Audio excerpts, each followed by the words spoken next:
Hi, this is Gautam. For today's episode, we're going to look at this book, The Strange Case of Dr. Jekyll and Mr. Hyde by Robert Louis Stevenson.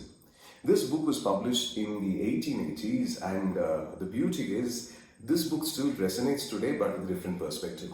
Let's start with the storyline. The first chapter introduces you to a Mr. Utterson who witnesses a very severe crime at the time of the night. A child is literally beaten up by a very strong individual. And due to this commotion which happens after that, the man, kind of says, okay, I will pay the necessary compensation. And then he disappears into a house which seems haunted or is not properly taken care of. As the chapters pass through, you understand that this particular individual's name is Mr. Hyde, and we are not sure about what exactly are his whereabouts, what does he do for his work and all that. But what Mr. Utterson comes to know is that he is a lawyer, and through his profession, he has his connection with this Dr. Jekyll. And Dr. Jekyll, in his will, has actually written that he needs to contact Mr. Hyde in case of any, problems associated with him and regarding financial transactions and all that stuff. And later, as the chapters unfold, we understand that both these personalities were one and the same, and that is when the story pitches the fundamental idea and the theme. In the final chapters, Dr. Jekyll explains that he manufactured a potion which allows him to live as Mr. Hyde, completely unconscious of what is happening around him. Literally speaking, this potion allows him to live the life of a different personality in the same body.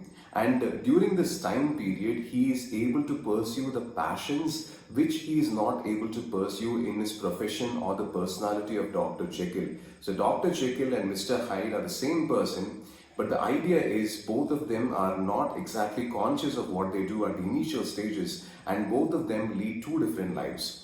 Now, of course, there are certain philosophical angles you can take with reference to the same individual trying to lead two different lives. But you need to understand, after the publishing of this novel, there are several movies. Actually, the introduction itself quotes that there are 100 movies and film adaptations based on the same theme. Even if I recollect, I do understand that there are films which were directed even in 1950s and 60s Tamil cinema, which had the same character living as a princess and then a wolf in the night.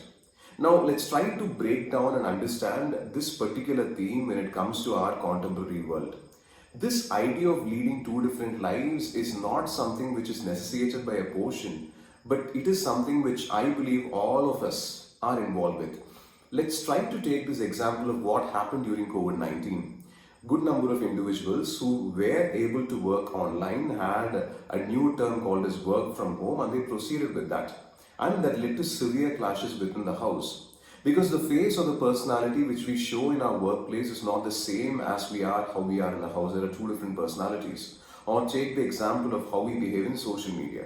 The personality which I am projecting to you, the viewer, in terms of through my own YouTube channel, is not the same as I live outside social media.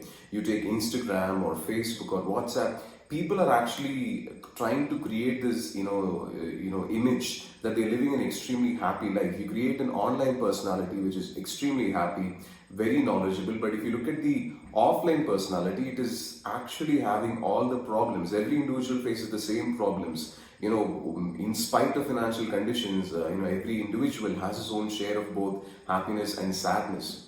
And not just this, if you are inside the family, most of them would understand all the characters associated with you. But when you meet a stranger, we are very particular about the way we behave, the way we act, and the way we project ourselves. So, what Robert Louis Stevenson has done with this book is try to explore that particular foundational aspect, that the urge to live two different personalities is something of human nature.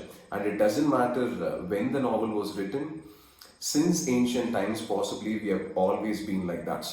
That's it for today's review. Meet you in the next episode soon. And even if it is a short classic, even if you know the theme, I recommend that you read it. Because from the protagonist's perspective, you get a deeper understanding of why he needed the potion to live a liberated, anonymous life. Bye for now.